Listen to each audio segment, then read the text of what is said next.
Days after threatening to boycott the picking of forms for the National Democratic Congress flag-bearer race, 5 hopefuls have picked up forms as the party closed nominations.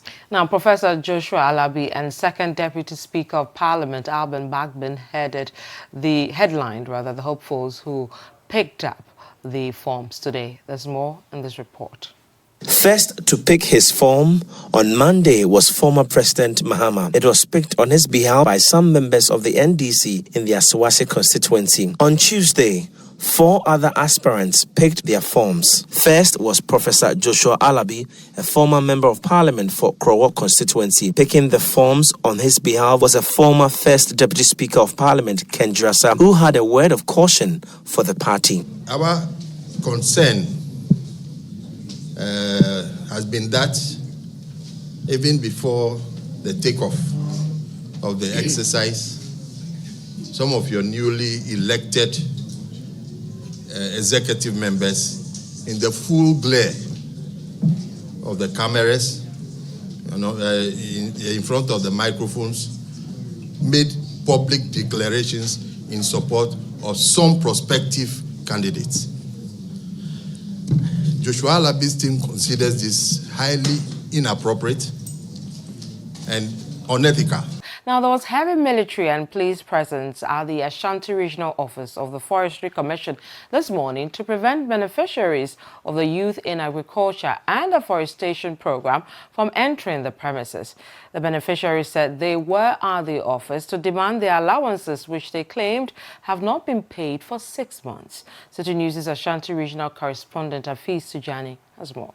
About 100 beneficiaries under the Youth in Agriculture and Afforestation program converged some few meters away from the regional offices of the Forestry Commission over the delay in payments of their allowances. Some of the angry beneficiaries tied red bands amidst chants. The main entrance of the commission was locked amidst the presence of armed police and military officers. The police prevented the beneficiaries from entering the premises. Some of the beneficiaries spoke to City News. For close to 6 months without any salary, without any allowances. Okay, are we not human beings? We are graduates for crying out. We are not demonstrating. We are not saying we are demonstrating. We are not demonstrating, so we don't need any permit from the police. We don't need any permit from the police. What are you doing? We are channeling our grievances to management, the regional manager. Meanwhile, the Ashanti regional manager of the Forestry Commission, Thomas Autry, expressed surprise at the actions of the beneficiaries. No, it's not 6. It's up to 5 months for now. Because we paid them July. We left with August, September, October, November.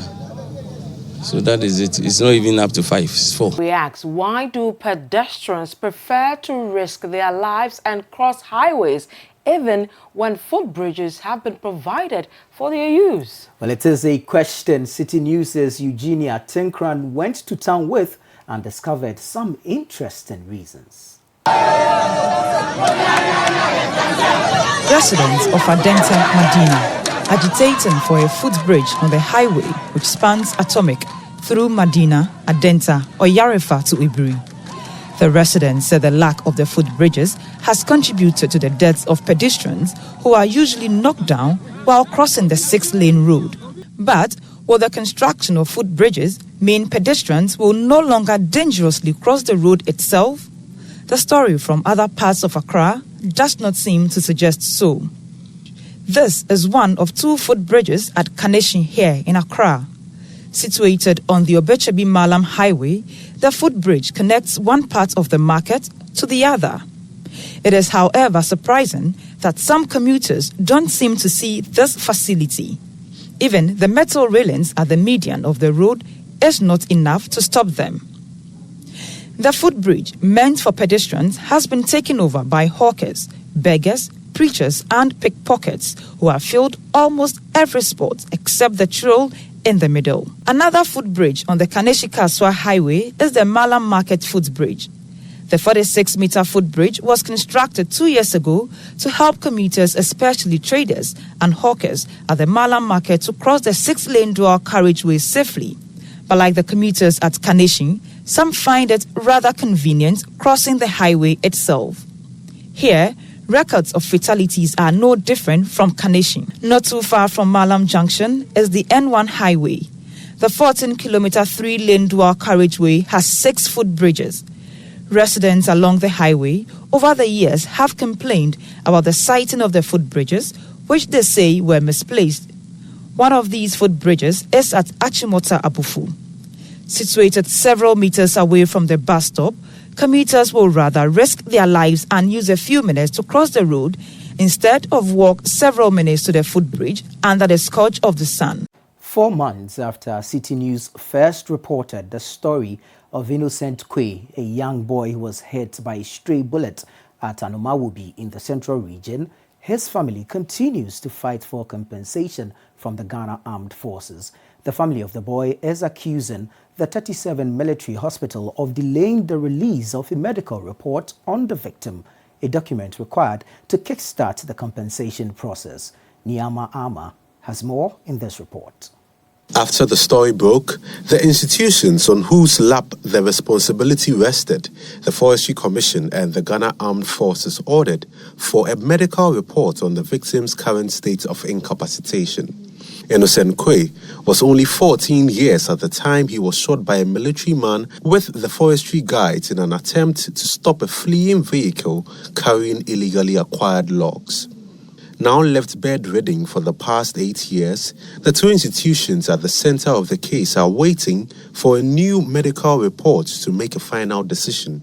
But according to the family, the 37 military hospital, which has handled the case for the past 8 years, seems to be frustrating the process. Here is the case. We've sent the letter to 37 military hospital, and for about 3 months now, it's about 3 months after before they called us for review. So after the 3 months, we've gone for the review for the past 3 weeks. Yes, so we are following up the report. They said they want to write a report is on leave, so unless he comes. So and then someone at the hospital told me that next January, the one supposed to write the letter will be going for peacekeeping. Then he'll be back maybe 1 year time or 6 month time. So right now, that is where it has reached so far. Right, I don't know why they are delaying us with the report. I don't know whether it's a Forestry Commission people or because right now it's as if they don't care.